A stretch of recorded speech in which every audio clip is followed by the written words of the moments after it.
Salam sejahtera untuk kita semua. Izinkan saya mengucapkan salam khas Dayak Kalimantan Tengah. Tabe salamat, lingu nalatai, salam sujud karendem malempang. Adil katalino, bacoromin kasaruga, basengat kajubata. Arus, arus, arus. Yang artinya salam sejahtera dan damai selalu. Selamat bertemu dalam keadaan bahagia. Adil terhadap sesama manusia, bercermin, berpandangan, hidup kepada sorga, dan selalu mengingat Tuhan sebagai pemberi kehidupan. Bapak Ibu Saudara-saudara, salam jumpa kembali dalam Morning Call pada hari ini bersama saya Pendeta Henry Tamaela, Ketua Majelis Jemaat GPIB Ebenezer Palangkaraya. Saat ini saya berada di Tugu Soekarno di Kota Palangkaraya, Tugu di mana Presiden pertama kita meletakkan batu pertama sebagai tanda pencanangan pembangunan Kota Palangkaraya pertama kali. Bapak Ibu Saudara-saudara, sebelum kita mulai Morning Call ini, saya ajak kita untuk berdoa bersama-sama. Mari kita berdoa. Bapa kami di surga, terima kasih untuk pagi yang baik, pagi yang indah. Perkenankanlah kami untuk duduk bersama-sama, menyatakan sikap kami untuk mendengar firman Tuhan. Bimbing kami dengan Roh Kudus-Mu agar kami boleh memperoleh pencerahan, memperoleh bimbingan dan pedoman yang baik sepanjang hari ini dan hari-hari esok kemudian. Ya Tuhan, berfirmanlah, kami siap untuk mendengarkan firman-Mu. Amin.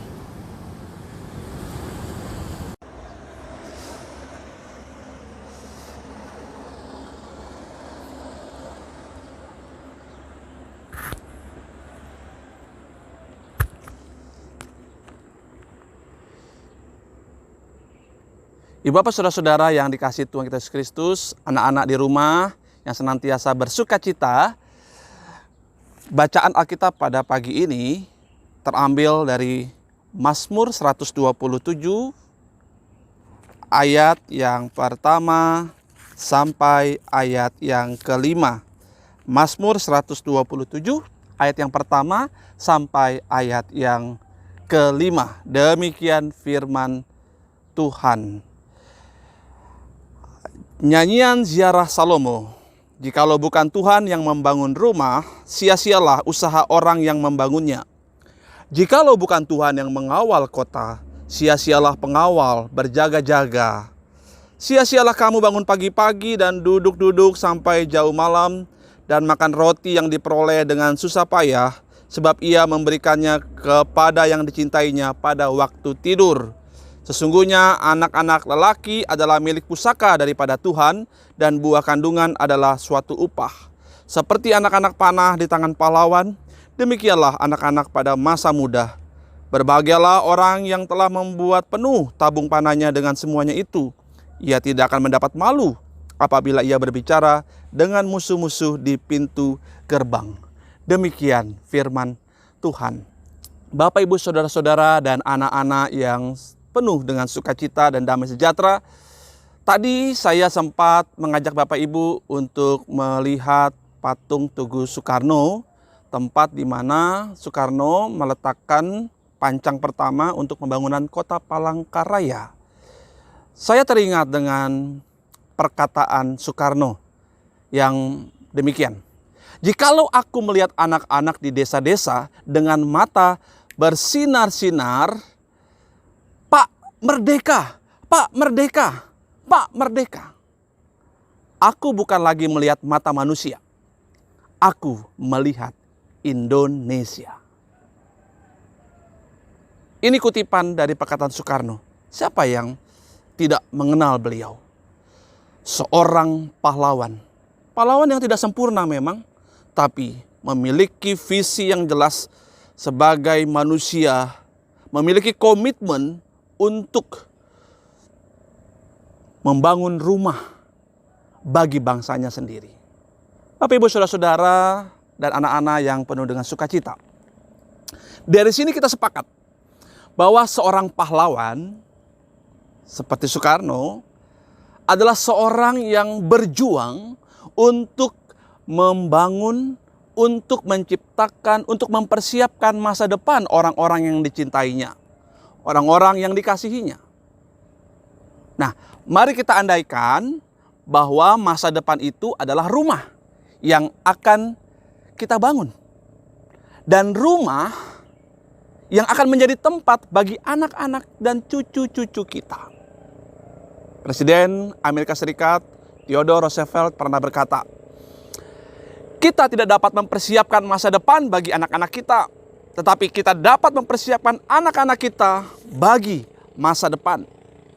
Bapak, Ibu, Saudara-saudara, dan anak-anak yang dikasihi Tuhan, bacaan kita Mazmur 127 ini adalah Mazmur ziarah.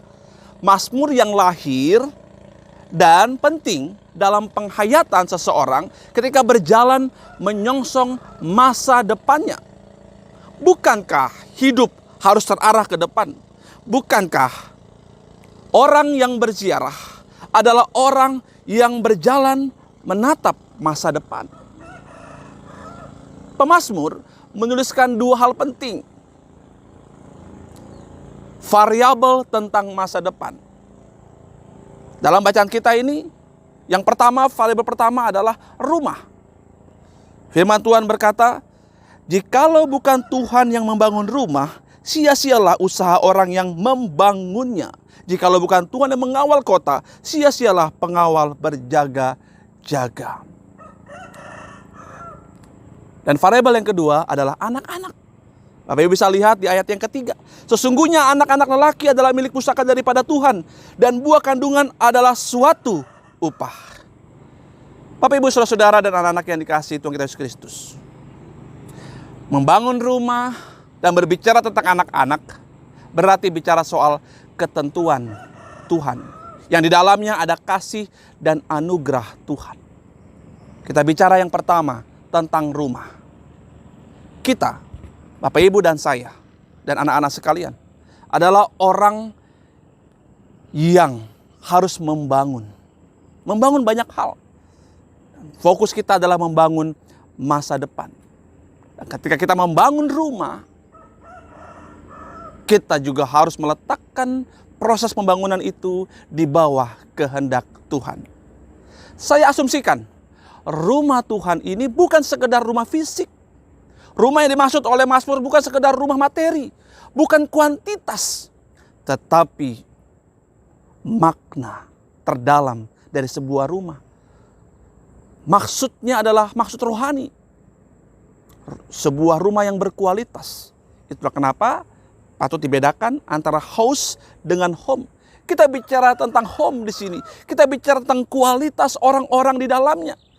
Untuk apa rumah yang besar, untuk apa rumah yang baik, rumah yang secara fisik mewah, tetapi di dalamnya orang-orang yang tidak berkualitas. Bapak dan ibunya tidak berkualitas, sehingga berdampak dalam pendidikan anak. Untuk apa memiliki rumah yang baik, tetapi kemudian masa depannya hancur. Tapi kita bicara home di sini. Bukan sekedar rumah fisik, tapi tentang pembangunan kualitas hidup orang-orang di dalamnya.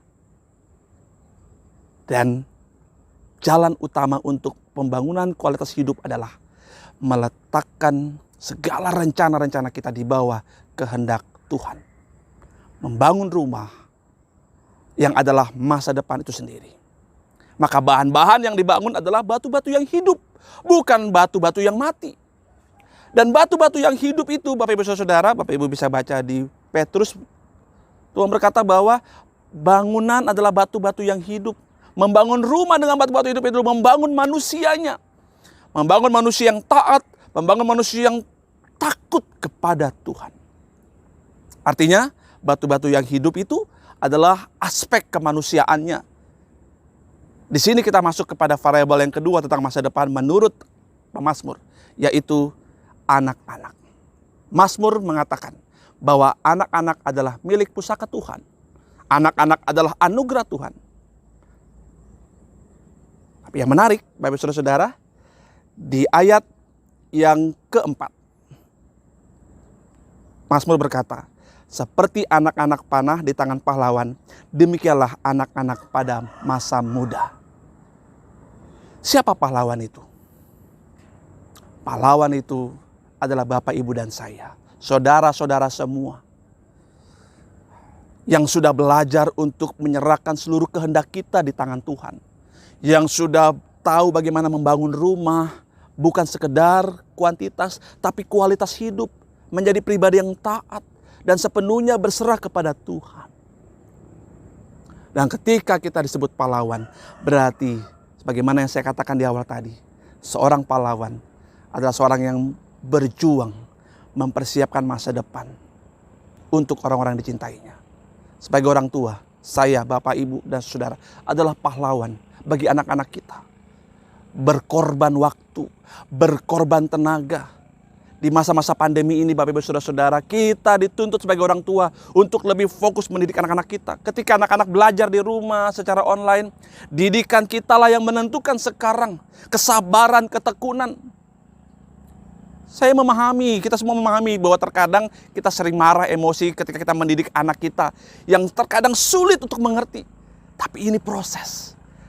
Bapak, Ibu adalah pahlawan yang sedang mempersiapkan anak-anak seperti anak panah sampai pada targetnya, sampai pada sasarannya. Dan apa sasaran itu? Sasarannya adalah menjadi anak yang takut Tuhan, merdeka, tahu artinya kebebasan bersama Tuhan, memperoleh masa depan yang indah bersama Tuhan. Saya teringat dengan sebuah puisi yang dikarang oleh Dorothy Law Nolt yang berjudul Children Learn What They Live With. Saya ulangi, Children Learn What They Live With. Dalam terjemahan bahasa Indonesia diterjemahkan begini. Jika anak dibesarkan dengan celaan, ia belajar memaki. Jika anak dibesarkan dengan permusuhan, ia belajar berkelahi. Jika anak dibesarkan dengan cemoohan, ia belajar rendah diri. Jika anak dibesarkan dengan penghinaan, ia belajar menghina diri sendiri. Jika anak dibesarkan dengan toleransi, ia belajar kesabaran. Jika anak dibesarkan dengan dorongan, ia belajar percaya diri. Jika anak dibesarkan dengan pujian, ia belajar menghargai. Jika anak dibesarkan dengan perlakuan yang sama, ia belajar keadilan. Jika anak dibesarkan dengan rasa aman, ia belajar menaruh kepercayaan. Jika anak dibesarkan dengan dukungan, ia belajar menghargai diri sendiri. Jika anak dibesarkan dengan kasih sayang dan persahabatan, ia belajar menemukan cinta dalam kehidupan. Bapak, Ibu, saudara-saudara, mari kita bangun masa depan, membangun rumah, membangun karakter anak-anak kita agar memiliki masa depan yang baik, terutama menjadi anak-anak yang takut kepada Tuhan. Tuhan Yesus memberkati kita. Mahmud Menteng, Ureh Utusku, Isen Mulang, JT Penyangku. Amin. Kita berdoa. Bapa kami di surga, terima kasih untuk berkat Tuhan. Terima kasih untuk keindahan alam. Terima kasih untuk peluang yang baik untuk kami merenungkan firman Tuhan. Biarlah firman Tuhan ini boleh kami dengarkan dan boleh kami hayati setiap saat. Jadikanlah kami sebagai pahlawan, yaitu orang-orang tua yang berkorban bagi anak-anak kami, membangun masa depan, membangun rumah, membangun kualitas hidup anak-anak kami, membangun kualitas bangsa ini, membangun kualitas bergereja kami. Gereja yang cinta akan kemanusiaan dan sesama. Gereja yang siap membangun masa depan. Gereja yang hadir untuk mensejahterakan masyarakatnya. Terima kasih ya Tuhan. Terima kasih. Kami serahkan kehidupan kami ke dalam tangan-Mu. Sepanjang hari ini, biarlah damai sejahtera yang datangnya dari Allah dan kasih karunia dari Tuhan Yesus Kristus serta persekutuan Roh Kudus menyertai kita sekalian. Amin. Sampai jumpa lagi dalam Morning Call selanjutnya. Tuhan Yesus memberkati Bapak, Ibu, Saudara, dan anak-anak sekalian. Amin.